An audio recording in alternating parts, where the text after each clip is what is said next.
بسم اللہ الرحمن الرحیم۔ السلام علیکم ورحمۃ اللہ وبرکاتہ۔ قال اللہ تعالی فی القرآن المجید والفرقان الحمید لئن اشرکت لیحبطن عملک ولتکونن من الخاسرین۔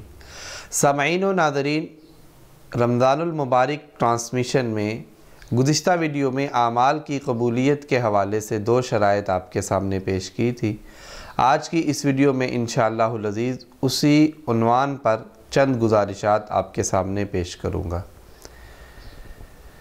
تیسری شرط یہ ہے کہ اعمال کی قبولیت کے لیے ہمارے اعمال میں اور ہمارے عقیدے میں شرک نہیں ہونا چاہیے۔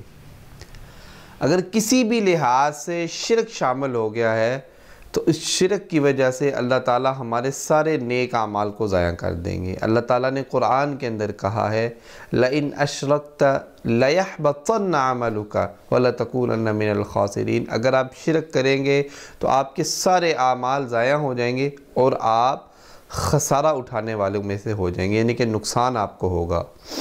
تو اس لیے تیسرا کام یہ ہے کہ ہم نے کبھی بھی شرک نہیں کرنا، ہمیشہ اپنی زندگی موحد بن کے گزارنی ہے، اپنے عقیدے کو ہمیشہ درست سے درست ہی رکھنا ہے۔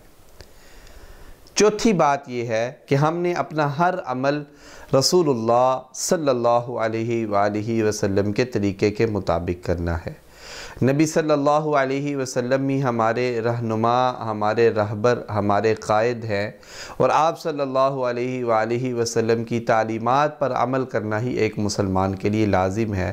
اگر آپ صلی اللہ علیہ وسلم کی تعلیمات اور آپ کی سنت کے مطابق کوئی انسان عمل نہیں کرتا تو نبی صلی اللہ علیہ وسلم کا صحیح مسلم میں فرمان ہے، جس نے کوئی ایسا کام کیا جو میرے طریقے کے مطابق نہیں، اس عمل کو رد کر دیا جائے گا، یعنی کہ قبول نہیں کیا جائے گا۔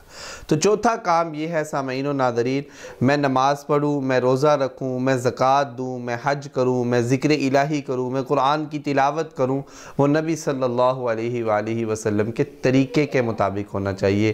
اگر نبی صلی اللہ علیہ وسلم کے طریقے کے مطابق ہوگا تو میرا وہ عمل شرف قبولیت سے نوازا جائے گا۔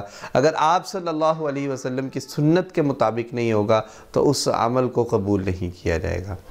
پانچواں کام یہ ہے کہ ہم نے حقوق اللہ کے ساتھ حقوق العباد کو بھی پورا کرنا ہے۔ ایک انسان حقوق اللہ کو تو پورا کرتا ہے لیکن حقوق العباد کو پورا نہیں کرتا۔ حقوق العباد میں ماں کے حقوق، باپ کے حقوق، بہن کے حقوق، بھائیوں کے حقوق، ازواج یعنی کہ بیویوں کے حقوق، اس طرح دیگر تمام کے تمام حقوق العباد اس میں شامل ہیں۔ اگر اس میں کمی ہے تو وہ میرے نیک اعمال ضائع ہو جائیں گے۔ نبی صلی اللہ علیہ وسلم کا فرمان ہے جس میں آپ صلی اللہ علیہ وسلم نے اپنے صحابہ کرام سے سوال کر کے اور مثال دے کے بات کو سمجھایا۔ آپ نے پوچھا بتاؤ میری امت کا غریب انسان کون ہے؟ صحابہ کرام نے کہا اللہ کے رسول جس کے پاس درہم و دینار نہیں وہی غریب ہے۔ آپ نے فرمایا نہیں، میری امت کا غریب انسان وہ ہے، قیامت کا دن ہوگا، اللہ تعالیٰ کے دربار میں ایک انسان پیش ہوگا، اس کے نامہ اعمال میں بہت زیادہ نیکیاں تو ہوں گی، یعنی کہ اس نے حقوق اللہ کو تو پورا کیا ہوگا، لیکن جب اللہ تعالیٰ حساب و کتاب لیں گے ایک آنے والا انسان اللہ کے دربار میں آئے گا اور آ کر کہے گا اللہ کے رسول دنیا کی زندگی میں اس نے مجھے گالی دی، دنیا کی زندگی میں میرا اس نے مال کھایا، یہ دیگر جتنے اس کے معاملات جو اس نے حقوق العباد میں کمی کیے ہوں گے وہ لوگ آتے جائیں گے۔ مفہوماً حدیث ہے آپ صلی اللہ علیہ وسلم نے فرمایا آخر پہ ایک وقت اس پہ ایسا آ جائے گا اس کے سارے کے سارے نیک اعمال ضائع ہو جائیں گے اور ابھی لوگ باقی ہوں گے۔ اللہ تعالیٰ ان لوگوں کے گناہ اس کے پلڑے میں ڈال کے اسے جہنم کا ایندھن بنا دیں گے، یعنی کہ اس نے زندگی کے اندر نیک اعمال تو کیے لیکن نیک اعمال کے ساتھ اس نے حقوق العباد کو پورا نہ کیا، جس وجہ سے اس کے سارے نیک اعمال ضائع ہو جائیں گے۔ یہ ساری چیزیں ہم نے اپنی زندگی میں شامل کرنی ہیں تو اس سے ہی ہمارے اعمال اللہ تعالیٰ کے ہاں شرف قبولیت سے نوازے جائیں گے۔